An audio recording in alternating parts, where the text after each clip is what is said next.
Function हो, कोई भी कार्यक्रम हो, हम सोने के गहने नहीं खरीदेंगे, सोना नहीं खरीदेंगे। আপনার কি মনে হয় এটাই কি প্রথমবার যখন সোনা না কেনার আর্জি জানানো হয়েছে? তাহলে এই ভিডিওটি দেখুন। I would once again appeal to everyone, please resist the temptation to buy gold. And we can have it for 6 months, 1 year. এর আগে 1963 সালে মোরারজি দেশাই এবং 1968 সালে শ্রীমতী ইন্দিরা গান্ধীর দ্বারা গোল্ড কন্ট্রোল অ্যাক্ট লাগু করা হয়েছিল।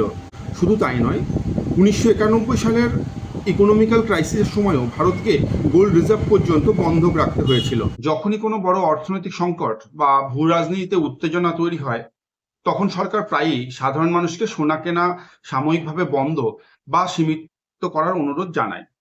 সহজ কথায়, সংকটের সময় সোনা কেনা কমালে দেশের ডলার সাশ্রয় হয়, যা দিয়ে জরুরি পরিষেবা ও জ্বালানি কেনা সম্ভব হয়।